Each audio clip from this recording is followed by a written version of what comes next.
ఇప్పుడు నేను అడిగేది మంత్రిని ముఖ్యమంత్రిని ఒకటే, ఇండ్ల ఈ అమృత్ టెండర్లలో తప్పు జరిగిందా లేదా అని తేల్చడానికి మీకు చిత్తశుద్ధి ఉంటే నేను ఢిల్లీకి మీరు నెక్స్ట్ వీక్ మీరు డేట్ టైం మీరు ఫిక్స్ చేయండి. సివిసి దగ్గర నేను వస్తా.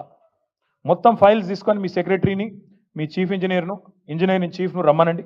నేను కూడా వస్తా, కంప్లైంట్ ఇస్తా. నేను మీరు రండి. మీరు వచ్చినా రాపాయని ఇస్తా, అది కూడా చెప్తున్నాను నేను. ఆయన కోసం నేనేం ఆగను. రమ్మనండి, హైకోర్టు సీజే దగ్గర రమ్మనండి, ఢిల్లీలో సివిసి దగ్గర రమ్మనండి. తప్పకుండా అక్కడ అన్ని విషయాలు బయటపడతాయి. ఇవన్నిటికి మించి నాకు ఆశ్చర్యం ఏంటంటే కేంద్ర ప్రభుత్వానికి సంబంధించిన ఈ నిధుల విషయంలో మాట్లాడి 24 గంటలు అయిపోయాయి. 8 మంది ఎంపీలు ఉన్నారు. రేవంత్ రెడ్డికి రోజు బాకాలుదే బీజేపీ ఎంపీలు.